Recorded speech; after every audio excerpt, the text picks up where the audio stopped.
For this project, I'm going to make an ad lib. If you don't know, an ad lib is just a little story, and then somebody else or you yourself just fill in random words, and those random words will be filled into the story. Like the story will require a noun, a verb, an adjective, or whatever. It fills it into the story and it makes your own unique, funny story. I love these things, so let's just get into it. So the way I'm gonna do it, I'm gonna have a variable for the story. Local story equals, this is going to be a string. It's going to make up the bulk of the story. Since you guys are watching the practice project videos, you get even more information than just the documentation guide, because on the documentation guide, I base it on the guide, obviously, but here I'll let you in on tips and tricks here and there that come from me. Instead of doing quotation marks for a string, two square brackets like this, anything we write inside of here will be a string also. It works exactly the same way as the quotation marks. So the reason I want to do it like this is because we can space this out nicely and it'll work out better, you know? We can space it out. That is okay. You're allowed to do this. I give you permission. So I'm thinking I'll just have random variables up here and then I'll use the concatenation to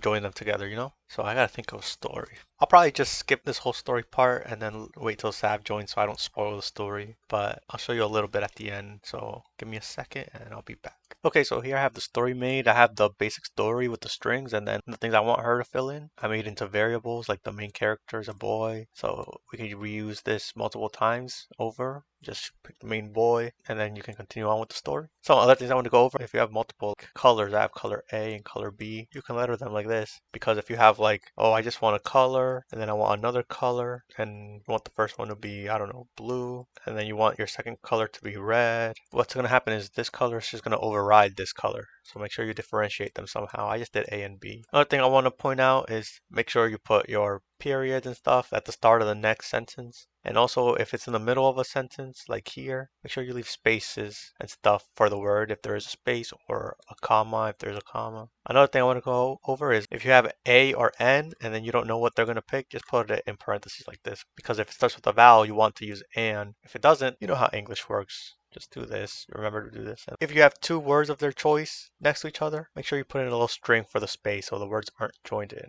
Oh, and the last thing is if they're looking at your screen, you can just whoop, hit enter a bunch of times and it'll hide the story and you still have your stuff that you want them to fill in right here. And obviously, like, we just fill this in by using a string. We can name him whatever we want.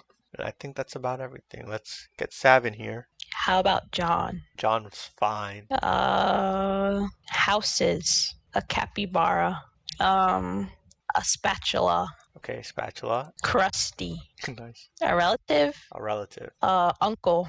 Are relatives capitalized like uncle? Yeah, it's capitalized. Okay. I need to come up with a fake name for a lost city. A fake name for a lost city? Yeah. North Bermuda. Nice. I don't know. Saddening. Excited. So I'll do excitement. I think that's how I need it. Okay. A noun. What kind of noun? I don't want to make it person, bad. place, or a thing. Okay. Hopefully it doesn't matter. A door. Slimy. Oh, that's an E in there, right? I think so. Your big toe. A waitress. Yellow. Green. And I need a moral, like a life lesson, like a lesson or a moral. My life lesson is that you should always pick up after yourself. That's a great one. You want to read it? I am ready. If you want me to. Go ahead. There once was a young boy named John. He loved to go to the beach and build sand houses. He loved to watch the majestic capybaras fly across the sky. And he thought to himself, if I'm so good at making sand houses, then if I found the magic spatula, I could use it to make sand wings and fly like a capybara. He remembered being told by his crusty uncle that the spatula could only be found deep within the ocean, in the lost city of North Bermuda. He thought to himself that it could be very dangerous to venture out into the ocean. He could get lost, and that would be incredibly saddening. But seeing how the capybaras flew with so much excitement filled his heart with enthusiasm. He rushed out towards the ocean, running faster than a door ever could. The water got deeper. The waves were way more slimy than he could have imagined. And worst of all, John didn't even know how to swim. Now the ocean was at his height. He took a deep breath before the ocean forced him back down. The water was so powerful that he could barely even move a big toe. He was sinking. His face turned yellow, then green, and then back to yellow. All hope was lost. John recalled the words of wisdom that his waitress had said to him. What? She had said, John, you will never accomplish anything in life. What the heck? Seems like she was right. Wait, what's this? A group of capybaras lifted him out of the water, not only saving his life, but making his dream of flying like capybaras come true. He learned a very important lesson that day. You should always pick up after yourself. Nice story. That was your story, man. It was our story. Okay.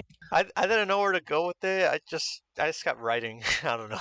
Are you going to do your outro or are you kicking me out? No, I'm not, I don't do outros for this. That's Oh, it, man. That's about it. I don't know. Let's see ya. okay. Thanks for all. Thanks. Capybara Mukbang. What? I need it's Uncle Ben's second channel.